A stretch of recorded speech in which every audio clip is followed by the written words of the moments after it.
Hello नमस्कार, कैसे हैं आप सभी। मैं श्रेया राज। तो जुड़ जाइए फटाफट मेरे चैनल एकेडमी उत्थान से।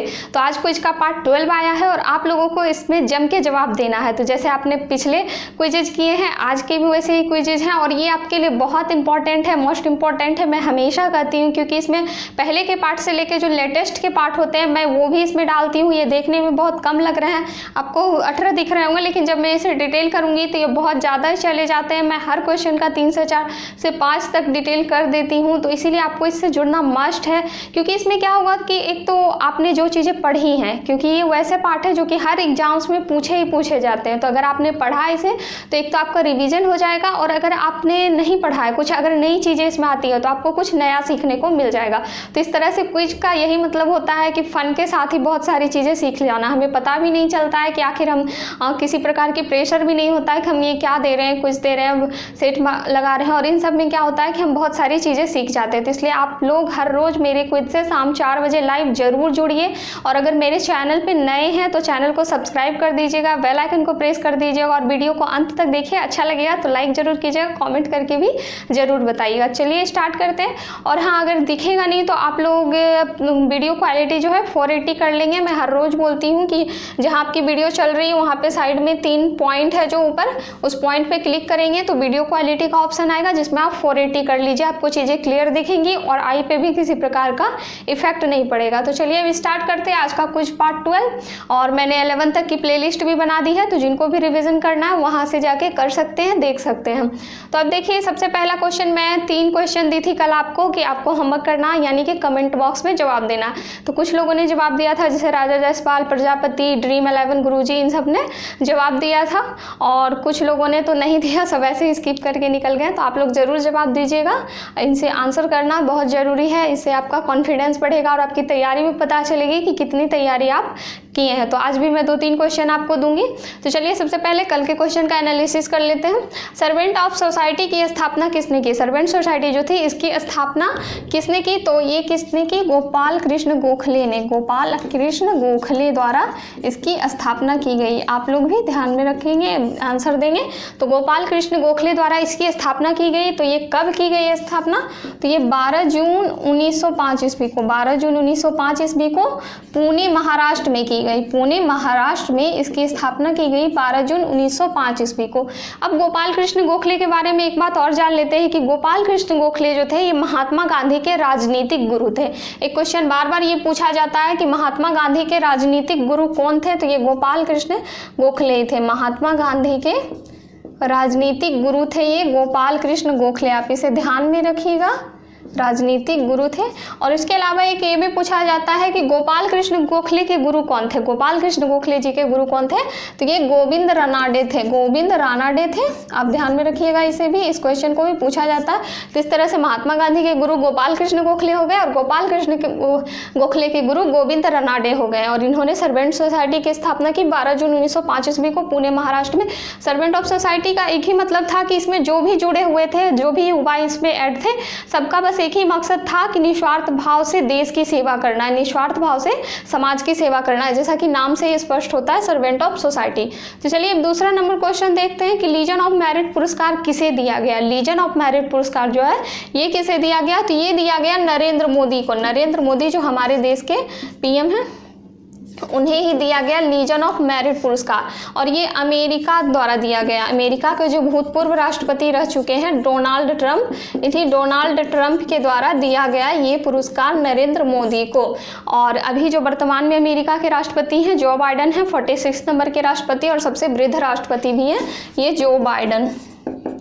अमेरिका के अभी वर्तमान में राष्ट्रपति हैं, 46 नंबर के ये राष्ट्रपति हैं, ये 45 नंबर के थे। अब देखिए तीसरा नंबर क्वेश्चन है, राइट अंडर आवर नोज के लेखक कौन है? ये बहुत फेमस बुक है और अभी के सब एग्जाम्स में पूछे जा सकते हैं, इसी संभावना है। तो राइट अंडर आवर नोज के लेखक आर गिरिधरन है। आर गिरिधरन जो है R Giridharan right under our nose के लेखक हैं और ये आरबीआई के एक अधिकारी हैं, RBI reserve bank of India के एक अधिकारी, और उन्होंने ही ये बुक लिखी है राइट अंडर आवर नोज। तो आप इसे ध्यान में रखिएगा, ये आरबीआई के अधिकारी भी हैं और राइट अंडर आवर नोज के लेखक है आर गिरिधरन। चलिए अब अपना क्वेश्चन स्टार्ट करते हैं कि बाईचुंग भूटिया स्टेडियम कहाँ स्थित है। बाईचुंग भूटिया स्टेडियम जिसकी की आधारशिला रखी गई, जो कि बन रहा है अभी फुटबॉल के इतिहास, फुटबॉल के लिए ये फेमस है, फुटबॉल के लिए, चूंकि नाम से आपको पता है कि बाईचुंग भूटिया जो थे इन्होंने फुटबॉल इतिहास में बहुत सारे योगदान दिए, फुटबॉल इतिहास में काम किया, तो जिसकी वजह से कि बाईचुंग भूटिया स्टेडियम फुटबॉल के लिए बनाया जा रहा है। कहाँ? तो ये नामची सिक्किम में बनाया जा रहा है। नामची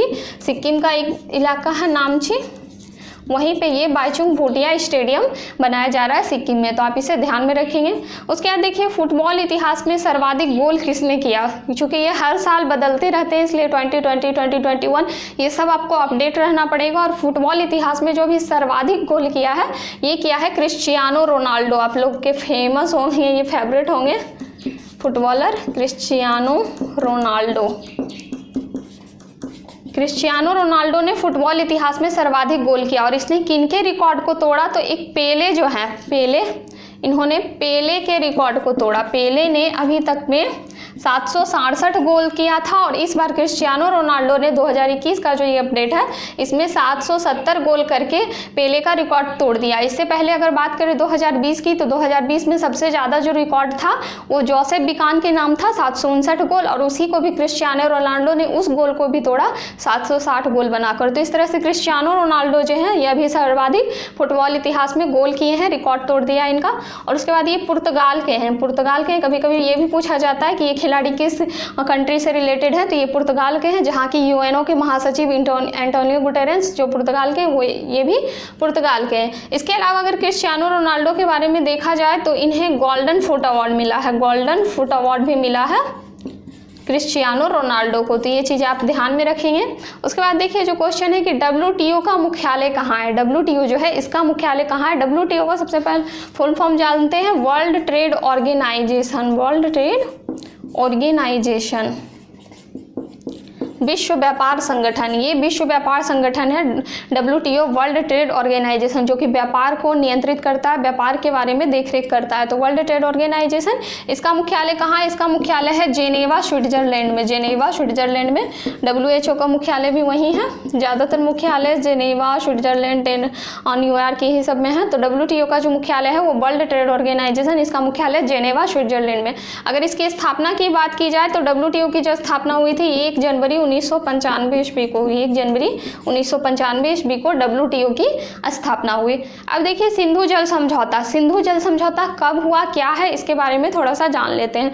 तो सबसे पहले तो सिंधु जल समझौता 1960 ईस्वी में हुआ। सिंधु जल समझौता 1960 में हुआ भारत और पाकिस्तान के बीच। और ये किसके शासनकाल में हुआ, तो ये जो थे जवाहरलाल नेहरू, जवाहरलाल नेहरू के टाइम में ये सिंधु जल समझौता हुआ और भारत और पाकिस्तान के बीच जल संधि को लेकर, सिंधु नदी के जल को लेकर ये समझौता हुआ। और ये समझौता किसने करवाया, तो वर्ल्ड बैंक ने, वर्ल्ड बैंक ने ये समझौता करवाया, विश्व बैंक द्वारा ये समझौता करवाया गया। अब जैसे देखिए आपको पता है कि ये हमारे भारत का ऊपरी का इलाका, ये भारत के ऊपर का इलाका, और यहाँ मानसरोवर है, यहाँ मानसरोवर है जिससे कि सिंधु नदी निकलती है, मानसरोवर से सिंधु नदी निकलती है इस तरह से, और ये भारत में बहते हुए इस तरह से पाकिस्तान में जाती है और जहाँ ये अरब सागर में मिल जाती है। तो इस तरह से ये जो सिंधु नदी है ये भारत में भी बहने वाली नदी है, पाकिस्तान में भी बहने वाली नदी है। और इसकी जो सहायक नदी है सतलज, चिनाब, रावी, ब्यास और एक नदी, तो ये पांचों नदी, ये 6 नदी जो है सब मिला के ऊपर, सबसे ऊपर सिंधु है, सतलज है,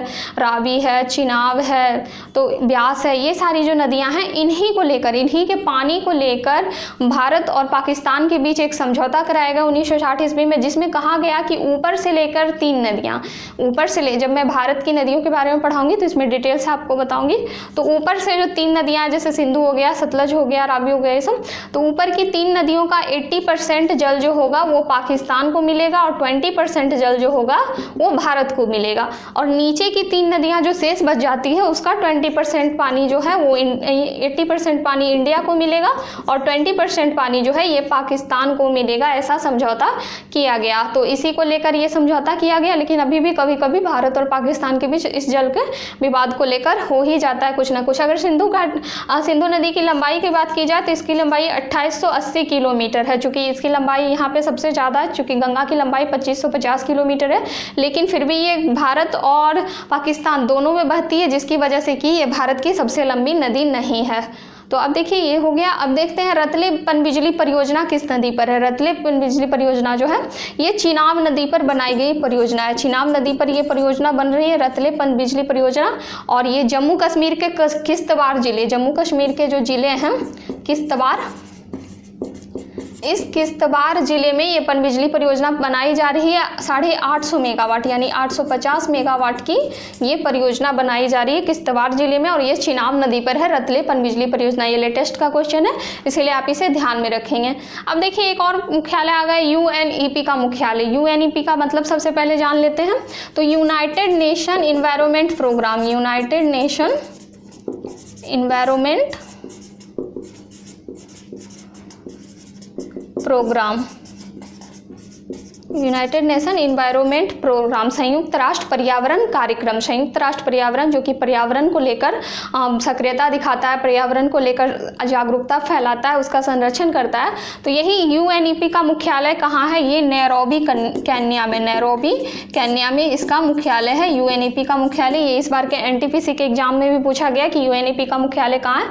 नैरोबी केन्या में। अगर इसकी स्थापना की बात की जाए कि इसकी स्थापना कब हुई, तो इसकी स्थापना 5 जून 1972 ईस्वी को, 5 जून 1972 ईस्वी को ही। जैसा कि आप जानते हैं कि 5 जून को विश्व पर्यावरण दिवस मनाया जाता है। 5 जून को विश्व पर्यावरण दिवस मनाया जाता है। और पहली बार अगर पर्यावरण दिवस की बात करें कि पहली बार विश्व पर्यावरण दिवस कब मनाया गया, तो ये 5 जून 1974 को मनाया गया। जस्ट इसके 2 साल बाद 5 जून 1974 को विश्व पर्यावरण दिवस मनाया गया। UNEP का जो स्थापना हुआ 5 जून 1972 को, इसके जस्ट 2 साल बाद। अब देखिए मौलिक अधिकार, राज्य की नीति निर्देशक तत्व और मौलिक कर्तव्य, ये 3 चीज़ें हैं जो बार बार एग्जाम्स पे बहुत पूछी जाती है, और इनसे रिलेटेड एक से रिलेटेड कम से कम 5-6 क्वेश्चन आते हैं। तो आज हम इनमें देख ही लेते हैं पूरी तरह।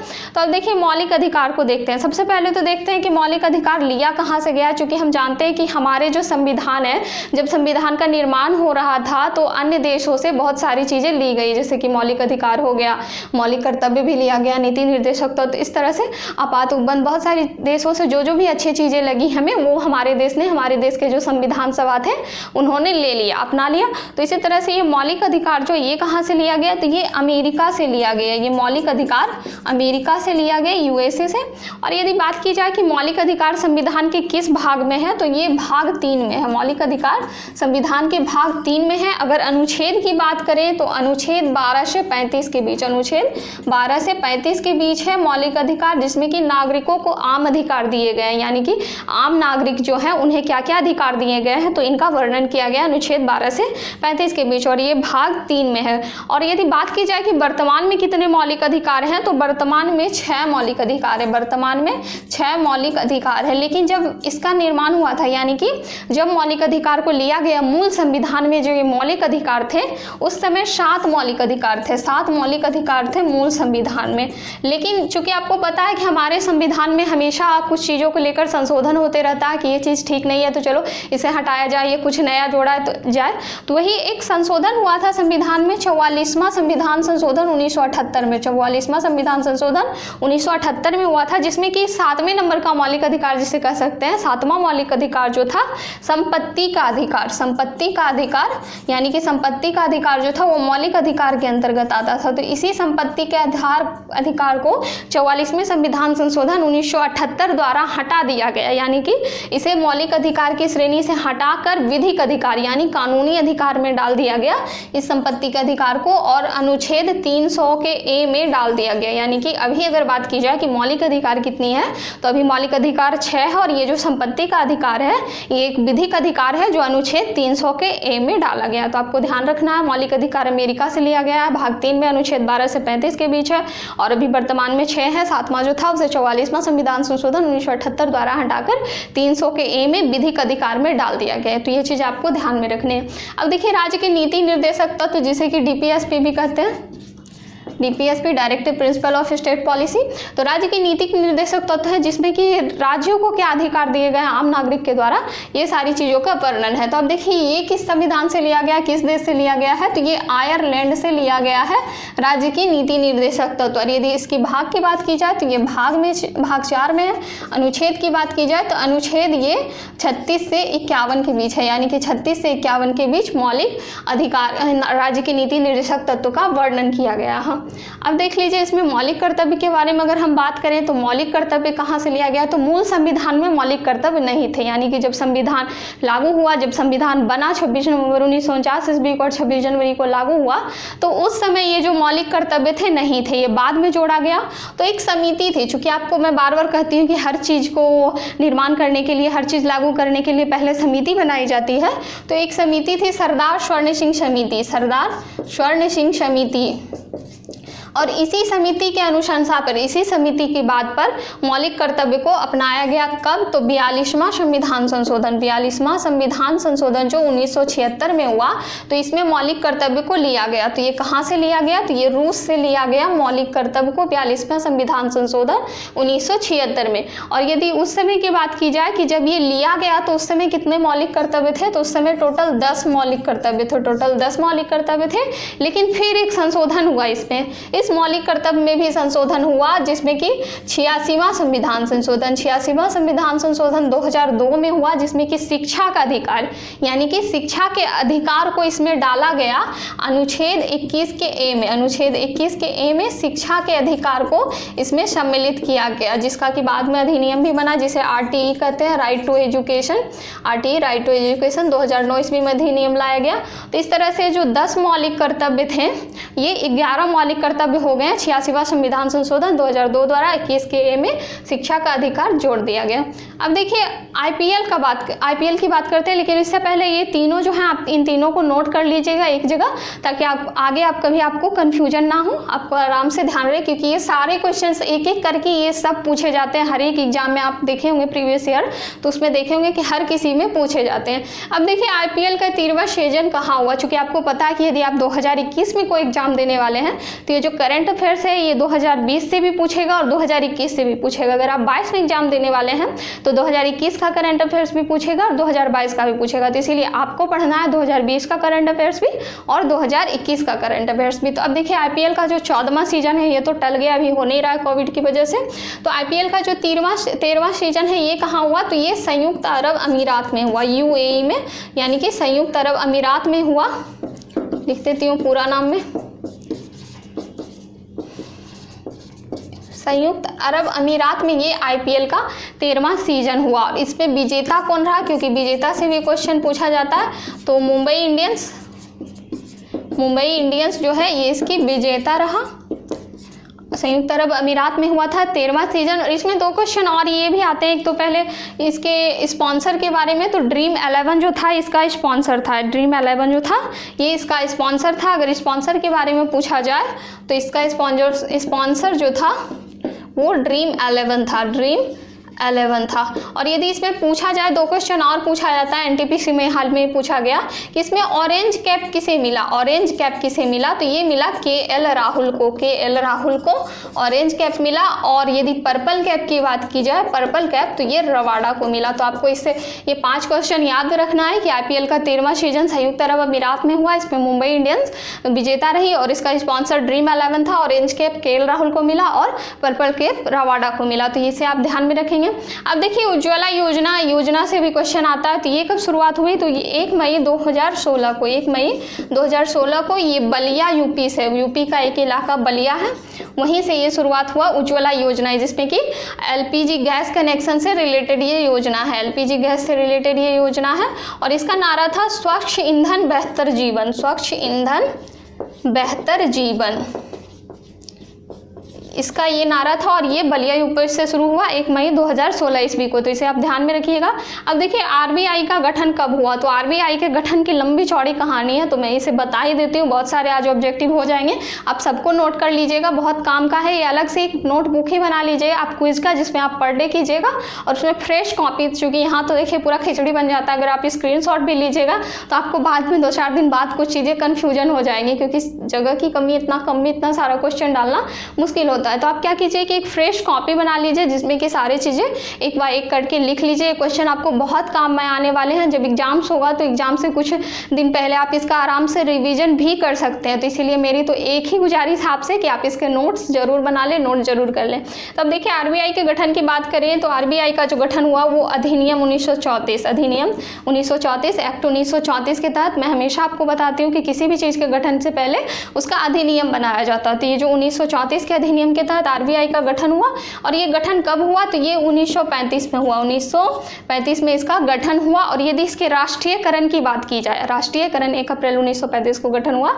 अगर राष्ट्रीयकरण की बात की जाए तो राष्ट्रीयकरण 1949 में हुआ। इससे भी क्वेश्चन पूछा जाता है। तो ये जो राष्ट्रीयकरण है ये 1949 में इसका राष्ट्रीयकरण हुआ। और इसमें यदि पूछा जाए अभी वर्तमान में इसके आरबीआई के गवर्नर कौन है, तो वर्तमान में जो गवर्नर है वो 25वें नंबर के गवर्नर है शक्तिकांत दास। शक्तिकांत दास अभी गवर्नर है इसके, और ये 25वें नंबर के गवर्नर है। इससे पहले 24वें नंबर के गवर्नर थे उर्जित पटेल। उनकी एक पुस्तक भी है ओवरड्राफ्ट नामक, तो वो भी आप ध्यान में रख सकते हैं। तो आरबीआई के गवर्नर जो है शक्तिकांत दास है, 25वें नंबर। अगर पहले गवर्नर की बात की जाए, फर्स्ट गवर्नर की बात की जाए कि आरबीआई के फर्स्ट गवर्नर कौन थे, तो ये ऑसबॉर्न स्मिथ थे। ऑसबॉर्न स्मिथ ये फर्स्ट गवर्नर थे आरबीआई के।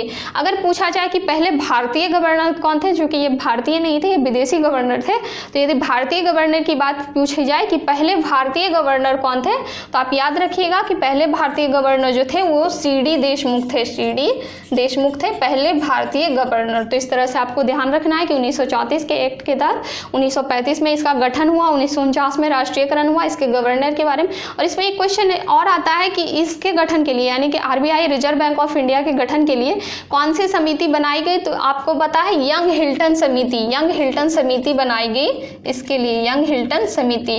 चूंकि मैं बताती हूँ हमेशा कि समिति और अधिनियम ये दो चीज बनाई जाती है तभी किसी चीज का गठन होता है। तो इसी तरह 1934 का अधिनियम और यंग हिल्टन समिति के आधार पर आरबीआई का गठन हुआ।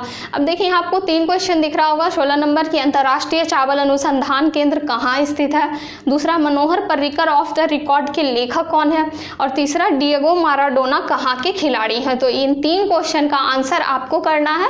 3 क्वेश्चन आपको बताना है कमेंट बॉक्स में कि इसके आंसर्स क्या होंगे, और कल फिर इसे कराया जाएगा। तो आप लोग इसके आंसर जरूर कीजिएगा और ये सारे जरूर नोट कर लीजिएगा। आई होप कि आपको क्विज बहुत अच्छा लगा होगा, बहुत मजा आएगा इस क्विज को कर आपको बहुत कुछ नया सीखने को मिला होगा। तो अगर ऐसा हुआ है तो आप लोग जरूर कमेंट करके बताइए कि हाँ हमें बहुत कुछ सीखने को मिला। और ये होमवर्क जरूर कर लीजिएगा, देख लीजिए इसका आंसर कर दीजिएगा आप लोग कमेंट बॉक्स में जाके। तो चलिए आज क्विज तो यहाँ खत्म हुआ। कल फिर मैं, और कल संडे है तो कल मैं क्विज नहीं लूँगी, कल छुट्टी रहेगी आप लोगों की, क्योंकि मुझे भी थोड़ा काम है अभी, तो कल नहीं होगी। फिर मंडे से क्विज होगी। तो आप लोग रेगुलर जरूर जुड़िएगा, 4 बजे लाइव होइएगा। अपने साथ अपने दोस्तों को भी बुला लीजिएगा। तो चलिए अभी घर पे रहिएगा, सुरक्षित रहिएगा, अपने और अपने परिवार का ख्याल रखिएगा। धन्यवाद, जय हिंद।